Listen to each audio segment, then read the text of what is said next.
Welcome, everybody. And today in my TED Talk, I'll be talking about One Piece. And I know before we get ready to start walking away and saying, here goes another otaku talking about anime, it is quite different when it comes to One Piece. And with the amount of different arcs that this anime brings, there is a little bit of everything that we could correlate to what's going on in a day to day basis in life.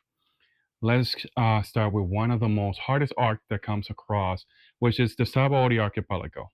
And this arc is talks about human trafficking and slavery. That is one of the biggest things that, yes, slavery is not a thing in our data life now, but human trafficking is still a big thing that keeps going on around the world when it comes to different classes. And in this arc, it talks about the sense of desperation when it came to them trying to find their friend.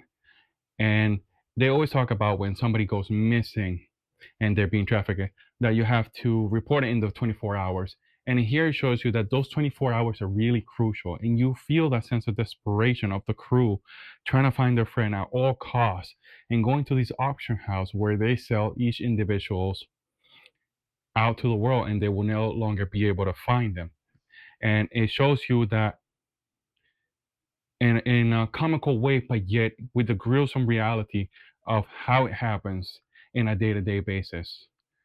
Then after this whole arc, when it comes to the auction house and people being trafficked, you end up following the same crew to a kingdom of Dressrosa, where you find out that the person behind the auction house itself used to be a noble born. In this part of the arc, it talks about different social classes, which we see in our everyday life.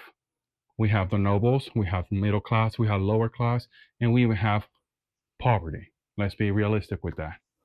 And here we follow how a noble class ended up giving everything to live a moderate life at peace among his own citizens. And because of where he was in the hierarchy, going to lower class, everybody revered them as gods, basically, because they're untouchable. They have all the money in the world, they can't be touched. And then giving up that status, they were shunned from the high noble class and coming into the middle class and living among them. Once they found that out, there was a fight between all of them. This noble family unfortunately ended up losing a lot of the family members along the way, and his own son betrayed his father to try to gain that power back to the point of eliminating his father and trying to get his status back, presenting the corpse of his father to the noble class and saying, here he is, the traitor that took everything away from us. Will I be able to reinstate myself in this social class of hierarchy? And unfortunately, they told him, no, it doesn't work that simple. Once you leave, it is done. So, following the same person from the auction house and this struggle of hierarchy, he ends up creating his own family. But not only his own family, he ends up taking over an entire kingdom and creating a corrupt government that was run by an iron fist. Basically, he gaslighted all these people thinking that he has created the perfect family and the perfect kingdom. Anybody that opposed him was erased for ever even speaking up about him. Not only he ruled with an iron fist, he surveillance everything to the simplest person to the highest nobles and controlled everything in the underworld. So it touches the subject of corruption, slavery, um, corruption. We got corruption, slavery, and the difference of social class in the world. Something that we will experience as everyday person, and you seen it in a cartoon per se or in anime, how it's really called. You wouldn't think too much of it, but it opens your eyes and lets you see it in a different perspective that it will not overwhelm everybody. And it teaches you how to cope with all of those different those different problems that we face in our day-to-day life that we don't really think too much of it.